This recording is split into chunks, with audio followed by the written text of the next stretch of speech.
We are reading from the Satanic Bible. This is Reverend Nightmare.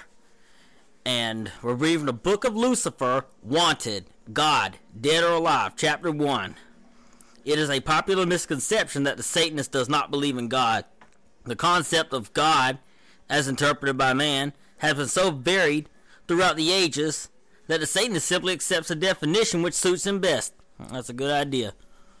That's a great idea. Don't accept any definition that is someone else's. Man has always created his gods rather than gods creating him. God is to some benign, to others terrifying. To the Satanist, God, by whatever name he's called or by no name at all, is seen as a balancing factor in nature, and not as being concerned with human suffering.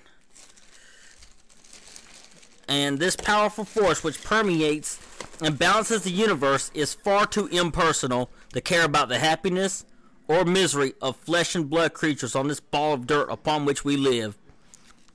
It don't care about us. It's just the universe and its concept of it that we try to put together in one convenient humanized thing. That way we don't have to think about it. We want to think of it as an entity like ourselves. Anyone who thinks of Satan as evil should consider all the men, women, children, and animals who have died because it was God's will. Certainly a person grieving the untimely loss of a loved one would much rather have their loved one with them than in God's hands. And no, that's right. No, I want my mom with me particularly. Screw God. I want him with me.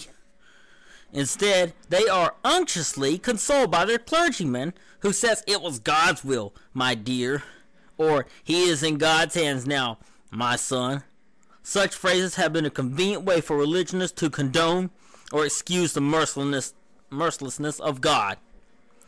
But if God is in complete control and as benign as he is supposed to be, why does he allow these things to happen? Too long have religionists been falling back on their Bibles and rule books to prove or disprove, justify, condemn, or interpret. The Satanist realizes that man and the action and reaction of the universe is responsible for everything, and doesn't mislead himself into thinking that someone cares. No longer will we sit back and accept fate without doing anything about it, just because it says so in chapter such and such, Psalm so and so, and that's that. Do something about it, basically. You can do something about it. The Satanist knows that praying does absolutely no good. In fact, it actually lessens the chance for success.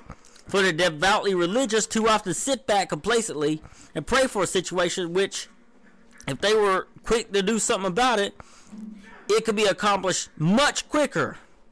Action helps more than thoughts do. Thoughts just help action, but action's what does it. The Satanist shuns the terms such as hope and prayer as they're indicative of apprehension. If we hope and pray for something to come about, we will not act in a positive way which will make it happen. The Satanist, realizing that anything he gets is of his own doing or of his own assets, takes command of the situation instead of praying to God for it to happen. Positive thinking and positive action add up to results. Just as the Satanist does not pray to God for assistance, he does not pray for forgiveness for his wrongdoings.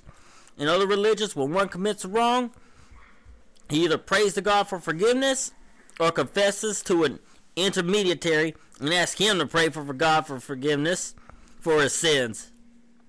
The Satanist knows that if praying does no good, confessing to another human being like himself accomplishes even less. And this is furthermore degrading, because it's much better to do it yourself anyway. When a Satanist commits a wrong, he realizes it is natural to make a mistake. And if he's truly sorry about what he has done, he will learn from it and take care not to do the same thing again. If he is honestly sorry or not honestly sorry about what he's done, and knows he will do the same thing over and over, he has no business forgiving or confessing and asking forgiveness in the first place. But this is exactly what happens. People confess their sins so that they can clear their consciences and be free to go out and sin again. Usually the same thing. There are many interpretations of God in the usual sense of the word, as there are types of people. The images run from a belief in a God who has some vague sort of universal cosmic mind to an anthropomorphic deity with a long white beard and sandals who keeps track of every action of each individual. Why would anyone keep track of anything like that?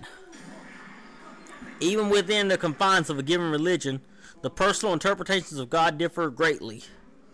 Some religions actually go so far as to label anyone who belongs to a religious sect other than their own a heretic, even though the overall doctrines and impressions of godliness are nearly the same. The Catholics believe that the Protestants are doomed to hell simply because they do not belong to the Catholic Church. In the same way, many splinter groups of the Christian faith, such as evangelical and revivalist churches, believe that the Catholics are heathens who worship graven images. Christ is depicted in an image that is most psychologically or physiologically akin to the individual worshiping him. And yet Christians criticize heathens for worshiping of graven images, and the Jews have always been given the devil's name. Even though the God in all these religions is basically the same, each regards the way chosen by others as reprehensible. And top of it all, religions actually pray for one another. They have scorn for their brothers of the right-hand path because their religions carry different labels, and somehow this animosity must be released. What better way than through prayer? A simperingly polite way of saying, I hate your guts. That's just a human thing to do. They're still being human anyway. Is thinly disguised device such as praying, known as praying for your enemy. Praying for one's own enemy is nothing more than bargain basement anger, and of a decidedly shoddy and inferior quality. If there's been so much violent discrepancy as to the proper way to which worship God, how many different interpretations of God can there be? And who is right? All devout white liars are concerned with pleasing God so they might have the pearly gates open for them when they die. Trust me, there's no such thing. Ghost hunters and haunted collectors have proven that life after death is here on earth, if there is one. Nevertheless, if a man has not lived his life in accordance with the regulations of his faith, he can at last minute call a clergyman to his deathbed for final absolution. The priest or minister will then come running on the double to make everything right with God and see to it that his passport to the heavenly realm is in order. The Yazidis, a sect of devil worshippers, take a different viewpoint. They believe that God is all-powerful, but also all-forgiving, and so accordingly feel that it's the devil whom they must please, as he is the one who rules their lives while here on earth. They believe so strongly that God will forgive all their sins once they have been given the last rites. They feel no need to concern themselves with the opinion of God may hold for them while they live.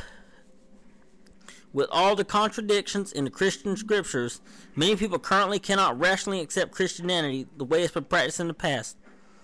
Great numbers of people begin to doubt the existence of God in the established Christian sense of the word. So they have taken to calling themselves Christian atheists. The Christian Bible is a mass of contradictions. But what could be more contradictory than the term Christian atheist? If prominent leaders of the Christian church are rejecting the past interpretation of God, how can their followers be expected to adhere to previous religious tradition?